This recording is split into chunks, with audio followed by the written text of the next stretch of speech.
Today, I wanted to share a powerful insight regarding the human experience, in particular, how we as humans tend to relate and experience negative circumstances.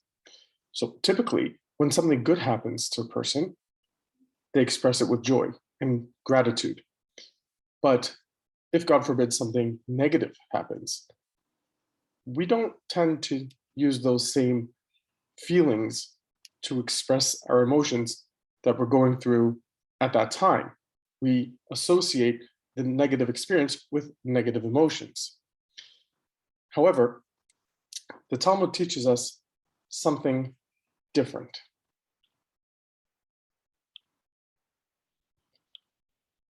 The Talmud in Tractate Brachot, page 60b, quotes the Mishnah. We learned in the Mishnah, one is obligated to recite a blessing for the bad that befalls him, just as he recites a blessing for the good that befalls him. The Gemara then asks, the Talmud asks, what does this mean? One is obligated to recite a blessing for the bad just as for the good. So the initial assumption is, if we say this means that just as one recites a blessing for a positive event with the formula that was provided in the Mishnah, who is good and does good, so too one recites a blessing for a calamity with the same formula, who is good, does good. We didn't learn in our Mishnah that over good tidings, one recites who is good and does good, while over bad tidings, one recites blessed the true judger.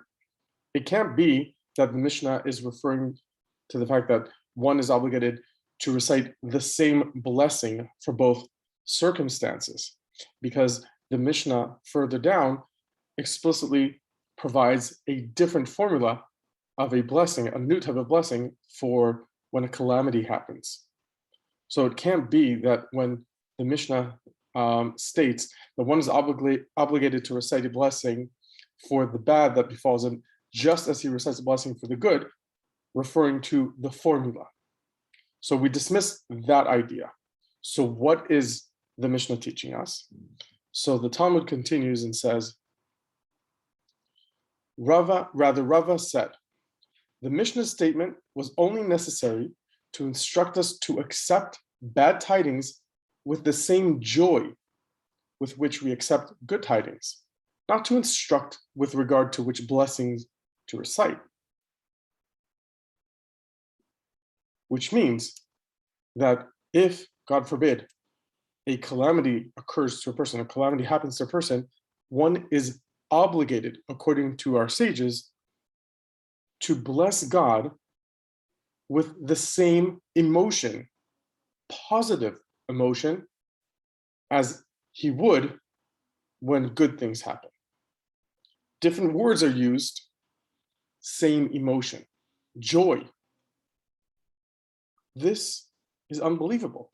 How could one be expected to live up to this level of experiencing bad things the same way we experience good things?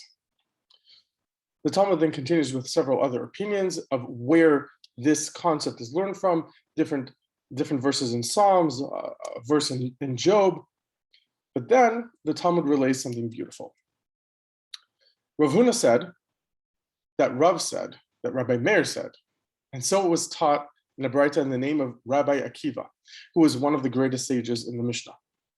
One must always accustom oneself to say, everything that God does, he does for the best.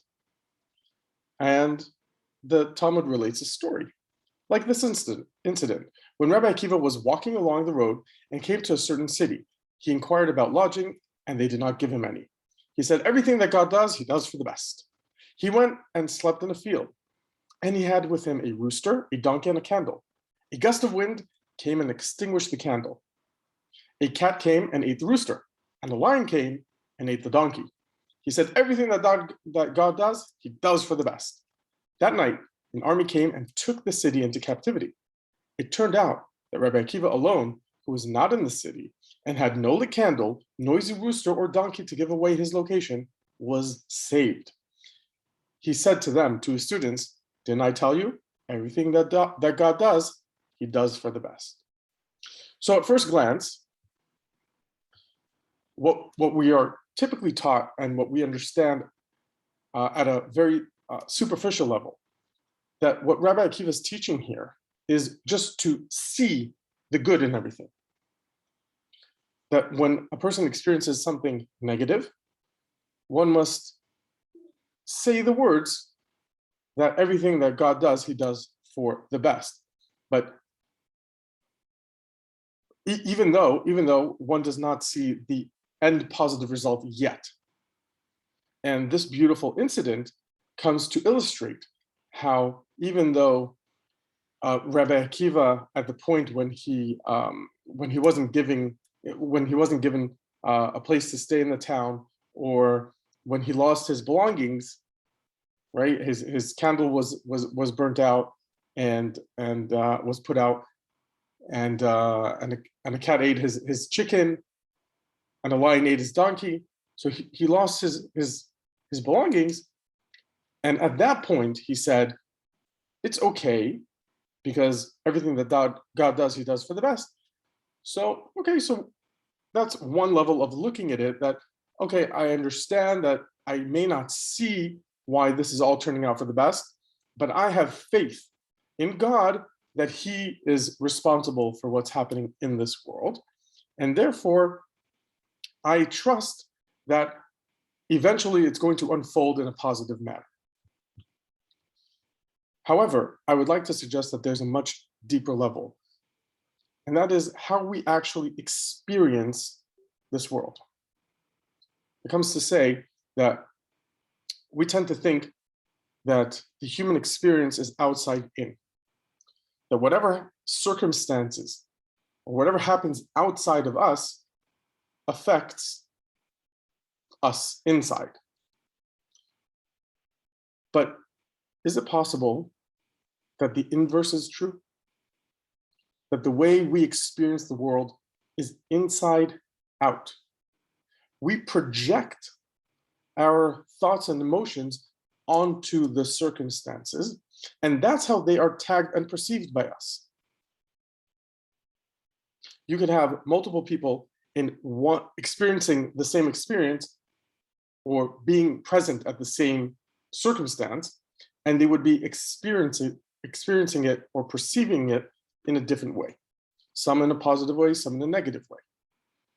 There's an exercise that you could play with a group of people, or even with yourself. If I were to suggest that you imagine that you were involved in a car accident, you hit another car, your car was totaled, nobody was injured. List 10 good things that came out from that incident. So I'm sure you could come up with some. So one level of looking at this exercise is saying, okay, let's just turn this negative experience into a positive one. But there's a deeper level. The fact is that if you can do that, if it is humanly possible to take what seems to be a negative experience and experiencing it in a positive way, not just by looking at what good may come of it, but actually experiencing it in a good way, that becomes our experience of that circumstance. So we are not programmed to necessarily experience calamities and negative things in a negative way. Our experience comes from the inside out. And that is how the Talmud and the Mishnah can require of a person to say one is obligated to bless God in the same manner for a bad thing as he does for a good thing, with joy, because our experiences come from within. Wishing you all the best, and I'll talk to you soon.